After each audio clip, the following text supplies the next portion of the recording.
morning, Mr. Gravel. Good morning. We are drafting 22 CR 02477, State of Vermont versus Eric Gravel. Two charges here: careless negligent operation, eluding a law enforcement officer. Mr. Gravel is representing himself. Mr. Olney is here for the state. Mr. Gravel, you sure I can't interest you in the assignment of the public defender? I am not interested in a public defender. Alright, so I'm just going to give you a little speech because it matters. You are charged with 2 misdemeanors, but they do carry a penalty of 1 year each. And, these are criminal offenses. There are consequences when you are convicted, if you are convicted, and I'm not saying you will be. And attorneys know the rules. They also know,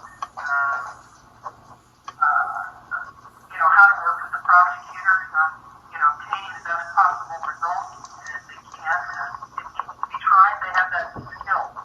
So my concern for you, Mr. Gravel, is you don't have that skill set, and that's going to put you, I think, at a disadvantage. It doesn't take much. You have to fill out the application for the assignment of counsel. I can assure you I'm very generous because it is my preference that people have the assignment of counsel.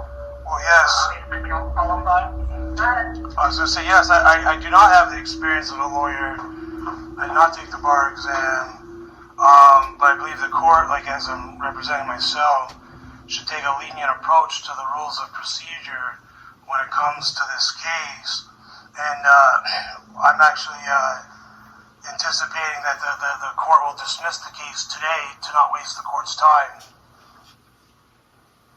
Well, there's a better shot when the lawyer knows the legal arguments to make. But Mr. Gravel, if you want to proceed without counsel, I won't make you get counsel. But, we have public defenders who can be available for you just to talk to them today to see if what you're thinking about doing makes sense to them based upon their knowledge and experience and their review of your case. The e-file that I sent to the court today and the file that I sent to the prosecutor today, I don't think a lawyer will be necessary, due to the fact that I've shown in the documents that I sent that these charges were fabricated against me unlawfully by these police officers. So I have to pull off that filing, but I appreciate that you have great confidence in your argument. But the skilled lawyers can take what you may have as a good argument and make it an even better one. yes, I understand that. Okay. Again, I'm going to give you the opportunity, even if I don't assign a public defender because you don't apply, they typically will make themselves available to you today just to have a conversation with you, and they will assist you with this arraignment and likely assist you with that argument. Well, my history has shown me that a public defender is just going to boilerplate me and treat me like a number and not actually look at the facts of the case and wouldn't represent me the best of his abilities.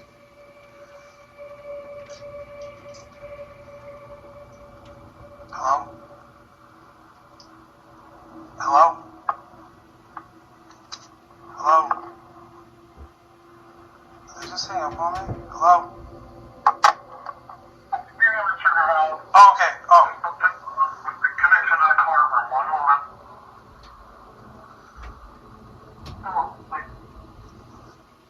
Mr. Olney is online. Hang on. Did you hear what I last stated? Was Mr. Gravel, stand by. We've got a WebEx problem. okay. I just want to know if the court heard what I last said, that's all.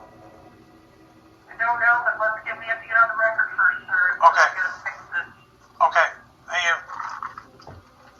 WebEx is reconnected now, Your Honor. So what is it that you wanted me to know? And before you get too far into it, Mr.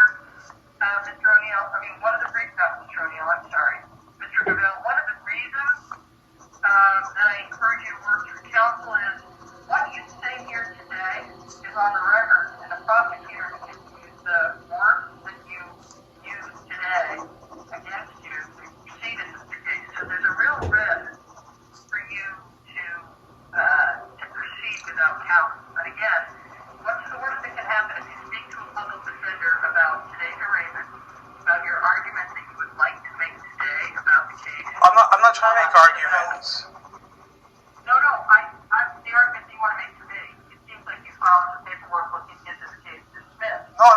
make any arguments. I did file paperwork, but that paperwork I filed isn't arguments. It clearly lays out the history of events that occurred that are leading to us here now.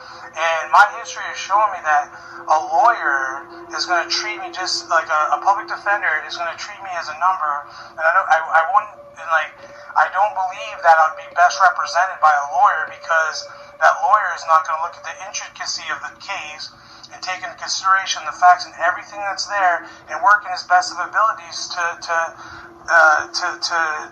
defend me. And to be honest, I don't feel like I should be defending myself, because I presented everything I need to the court today, yesterday, that clearly lays out everything, and I don't feel like these charges should be even placed upon me. Yeah, I don't have anything in your file, sir. It's not. I sent a very lengthy email. The state's attorney got it. I spoke to Sarah George. Is she on the line right here now? Mr. Olney is on the line. Oh. Let me ask him without getting into your filing. I don't have it in front of me, Mr. Gravel. Mr. Olney, you received Mr. Gravel's filing. I gave a copy to the deputy to give to you. Hold on. Oh, sorry. Mr. Gravel? Yeah, sorry. My apologies. Yeah, I'm talking to Mr. Olney now, so you can put me at the moment with him. Yes, my apologies. Need some paperwork from Mr. Gravel. Yes. And based upon that paperwork, the state declined to proceed with the charges today. Yes. Thank you. Go ahead. Mr. Gravel is correct. That is a very lengthy document that he has provided. Mr. Olney, have you had a chance to go through the entire document? Hold on, Mr. Gravel. Mr. Gravel. Yes. You've got to let Mr. Olney speak to the court. Well, I was just curious because he doesn't want to drop the charges, but has he looked through all of the documents I sent to him? Mr. Gravel, Yes. this is not your opportunity to talk. Yes, my So I'm apologies. going to ask you you can talk when I call upon you, all right? But I'm right now speaking with Mr. Olney, so please let me finish with him, okay? All right, go ahead, Mr. Olney. Thank you, Your Honor. So I have reviewed it. I have not studied it with the attention that I'm sure it deserves. But based on my review, I would categorize it as more in line with a motion to dismiss than a probable cause challenge. So the state's hope is that we can complete the arraignment. Ms. George has told me that she is going to review the document. There are several links to, I believe, they're either photographs or videos. She'll review those and will then communicate with Mr. Gravel once she's had an opportunity to do that. I don't think it's a little bit of a cart before the horse situation, I think, by filing a motion to dismiss before there's an actual case pending. Okay. So, just so you know, Mr. Gravel, I don't have anything in our e-filing system yet, but that doesn't mean that the court didn't receive it. There's usually, the process is whatever you file, someone's employee in the front office has to take that properly, catalog it, upload it to the system. So, I'm glad you provided it to the state attorney. It sounds like you have their attention in the sense that they will review it. Here's what I'm going to suggest. If you're not interested in talking to an attorney, I won't try to convince you. I think we've talked enough about it. We're going to proceed to the arraignment. I'd like to say, since can I speak now, please? No. You didn't allow me an opportunity to speak after Mr. Olney spoke. Not at the moment. You're just going to let me finish. And then I'm going to give you an opportunity to speak. Okay, Mr. Merrill? Yes. So it sounds like they received it. They didn't review it, though. He said they didn't review it. Mr. Gravel? He said he didn't review it. Mr. Gravel, I need you to listen. And when I call upon you to speak, you can speak. I am listening, but this is for the record. He said he didn't review it. Sorry. Yes. I'm gonna actually ask the court officer to mute you. No, you don't need to do that. I will not interrupt. And when I call upon you to speak, it sounds like you have the attention of the state attorney. It sounds like they're going to review your documents.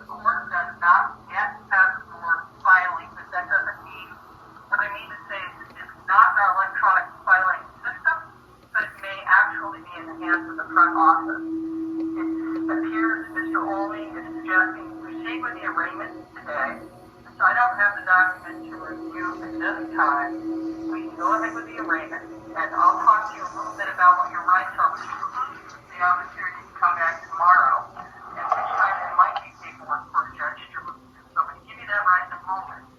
So there are two ways we can proceed. One is with the arraignment, and the other is to give you your right under the Rule 5 that we continue this until tomorrow. In that gap, it may be that the court is able to review your paperwork, and Mr. Olney characterized it as belonging with some motion to dismiss. And if that's the case, it would be set for a hearing. If it's a challenge to probable cause for the underlying offenses, then the court can go ahead and consider that in connection with your arraignment. So the first question the first thing I want to do with you is go over what we call your Rule 5 rights.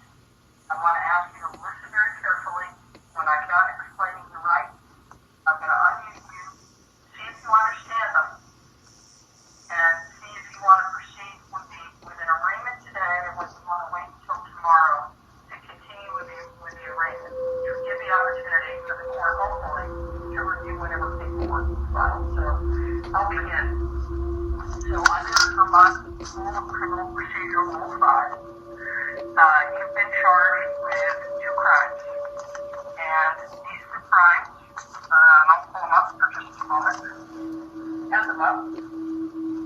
Looking for your paperwork here. These 2 crimes are count 1, a violation of Title 23, Vermont Statutes Annotated, Section 1021A. The specific violation is that you operated a motor vehicle on a public highway in a careless and negligent manner.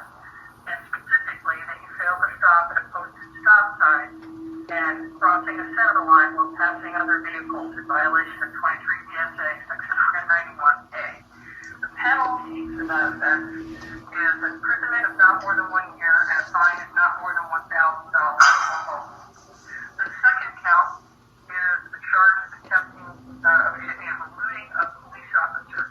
And here you were charged with a crime under 23 VSA Section 1133B1.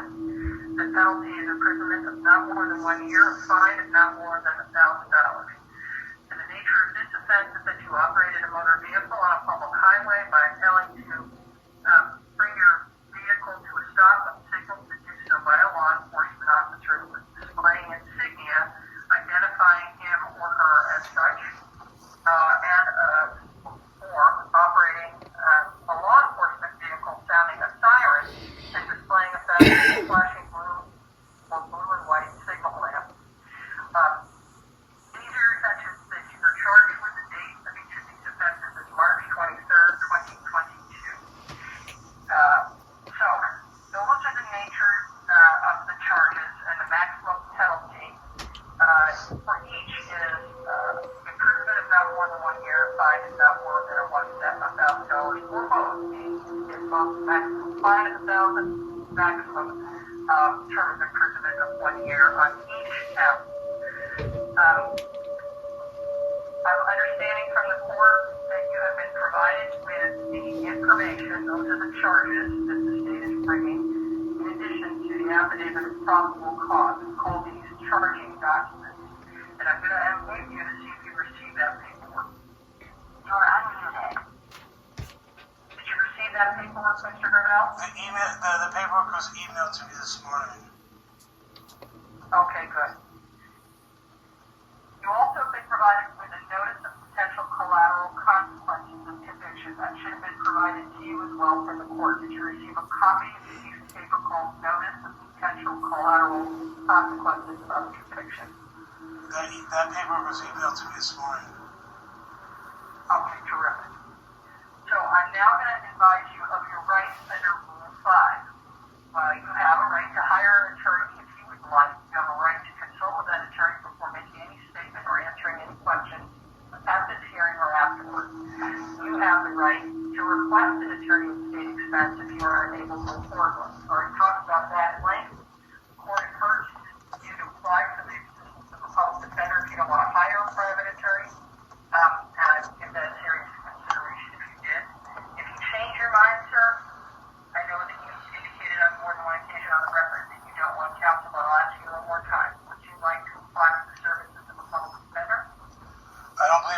defendant will be in my best interest. All right, and would you like to hire an attorney? I don't think a hiring an attorney will be in my best interest. Okay. You do have the right to communicate with counsel, family, or friends. You are not required to make any statement or answer any questions at this hearing or afterwards. If you do say anything, it can be used against you. And I need to advise you that the state will be seeking conditions of release in this case. The conditions of release that they seek are conditions: one, that you must come to court when you are told to, and two, that you must give your attorney and the court clerk your address and phone number. If it changes, you're to notify the court immediately, and your attorney if you ever obtain one. So, if you enter a plea of not guilty today, the matter will proceed, and the state will provide you with discovery. Discovery is the information that the state has. You should consider what information you would like to request from the state in connection with this. This is evidence and information that the state has in its custody or control that is relevant to this matter. There will be a hearing regarding the status of this matter at a later date. In this county, that hearing is called a status conference, okay? It's important that you appear in any scheduled proceeding in this matter, and that failure to do so can result in an arrest warrant. Do you understand that? What was that? That if you fail to appear in any matter scheduled with this proceeding, you can an arrest warrant can issue for you. Do you understand that? Yes, the arrest warrant. Yes, I got it. Okay. So there are three things that you can do, three pleas that you can enter today if you wish to proceed with the arraignment. I gave you two options. The one is that you have the right, with the rules, to request call it 24-hour rules, delay this and be arraigned tomorrow. Would you like to be arraigned today? That means would you like to enter your plea today and have the court issue conditions of them? Well, the thing is I do not understand the charges being levied against me, both counts. Specifically count one. Sorry? I'm happy to explain them. No, can I explain? You gave me an opportunity to talk now. Can I please just explain why I don't understand them? I'm going to limit you very specifically, not to an argument about... No, I'm not trying to make an argument. Whether you're in... Hold on, Mr. Criminal, I'm not talking about it. I will limit you to a question that you have to the court about what you do not understand about one of the two charges, or both of them. Yes. What is your misunderstanding? What I do not understand is the date of the charge, or how on the listed charge or offense, how it says I was crossing the center line while passing other vehicles, because for one, the alleged charge was the 22nd of March, and secondly, there was no vehicles that were passed at any point in the 1,000 feet from when I observed the police officers until I pulled in my driveway. Well, so that would be an argument, sir, as to whether or not... Well, you're asking me to plead to charges that are on the wrong date. Not an argument. Mr. Goodell, this is not an argument. When I'm talking, you can't interrupt, all right? For a lot of reasons, to include the fact that we are running a record here, and the only thing that the computerized record is going to hear are two people talking over each other. Yes. So, I don't take what you're asking, and I'm not understanding the charge. The charge nonetheless this occurred on March 23rd, 2022, is the holding that the affidavit of probable cause did date for the offense. That is not the day of the offense. I'm just opening it up now, Judge.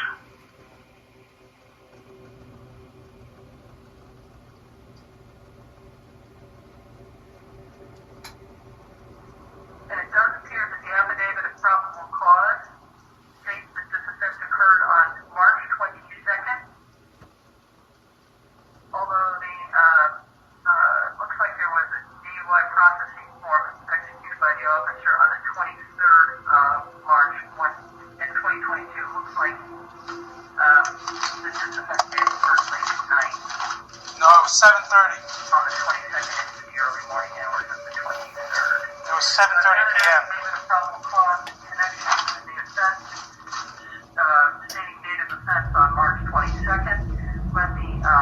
processing form shows that on the 23rd, 2022, at 1936 hours, the vehicle is being operated. She just said the 23rd. Right, I mean, I don't know.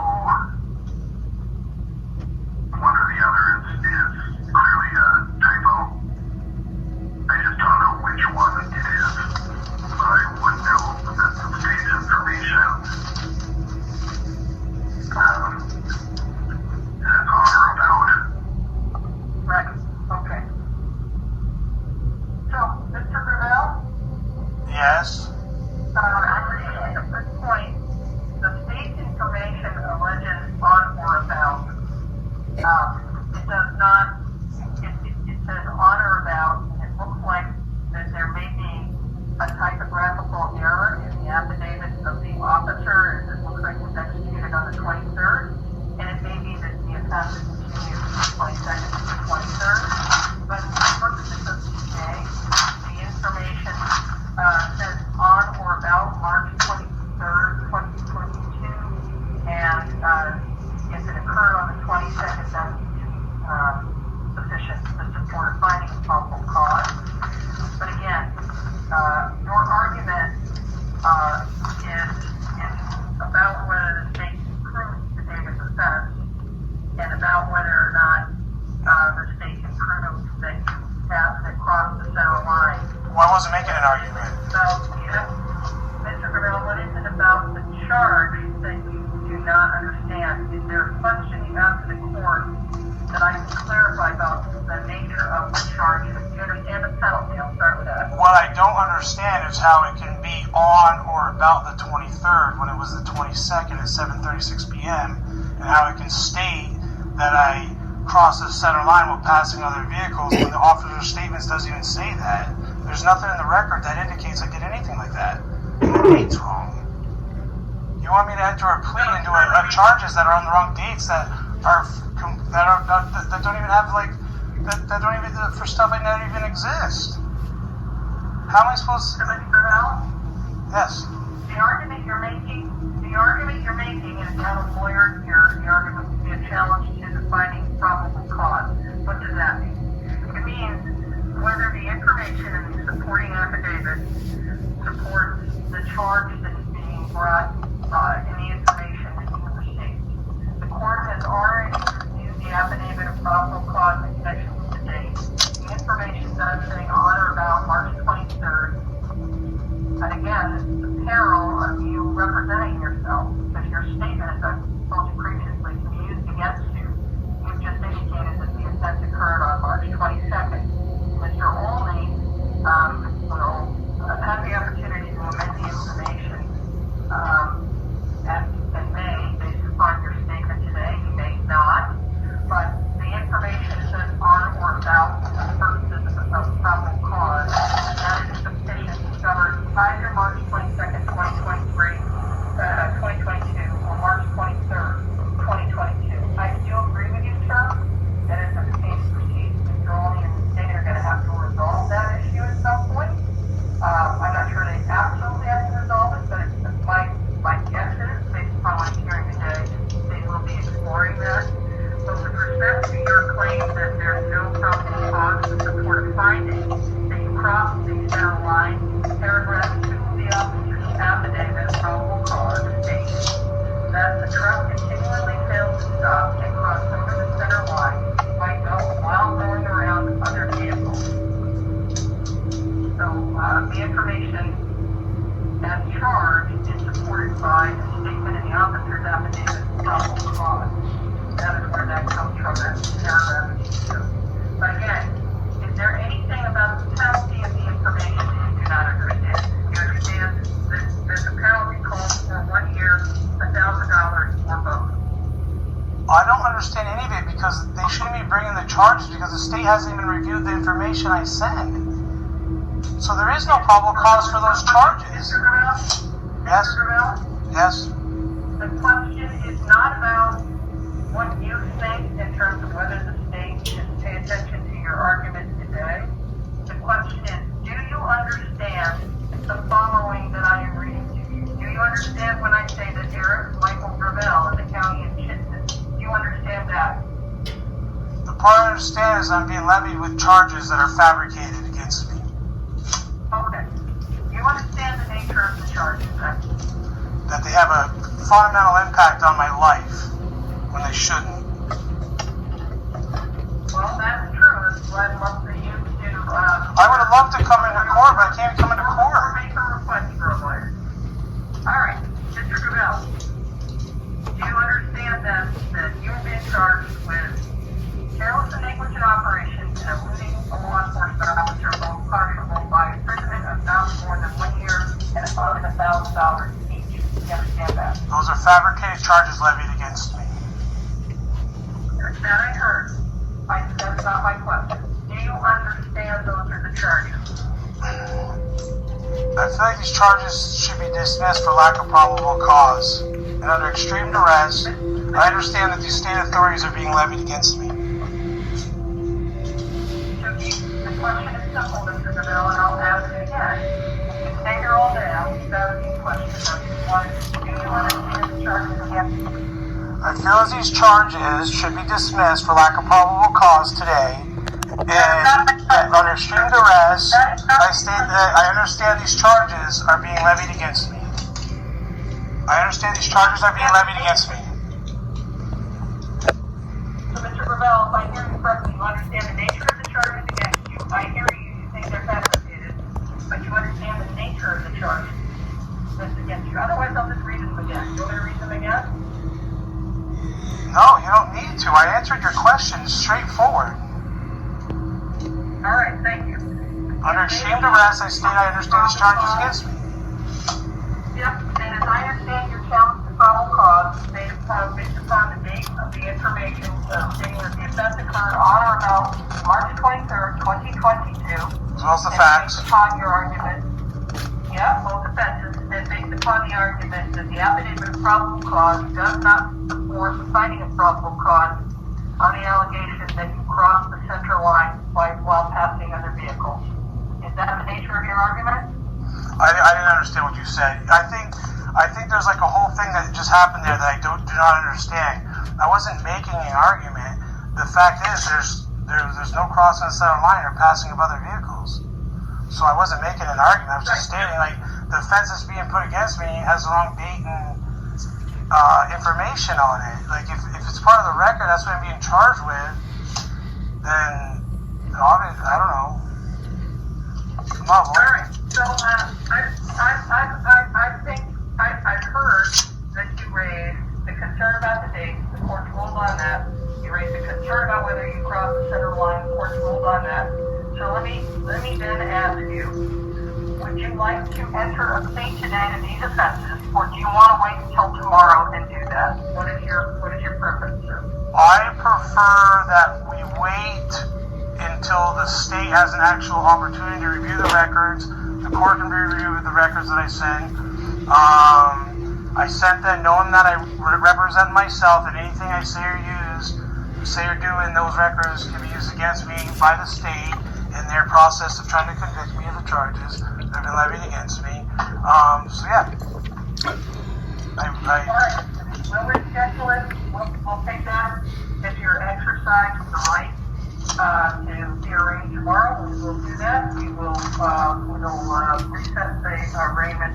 We'll set the arraignment for tomorrow, Mr. Bruno. You'll have to appear again via WebEx. The court will make sure it gets you notification of the time.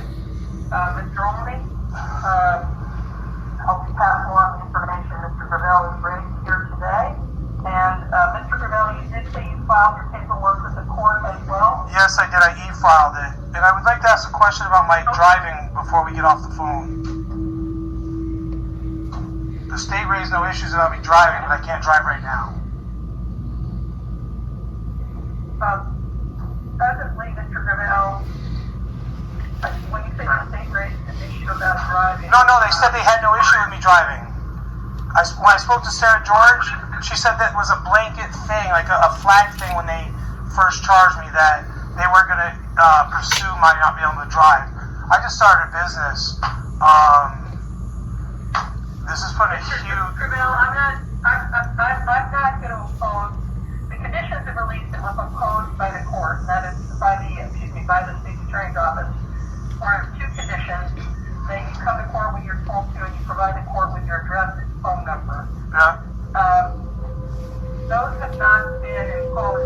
don't have a request for a condition that you not drive the school, maybe. I got. Excuse me, Mr. Rivera, I'm talking. No, I understand. Mr. Olney.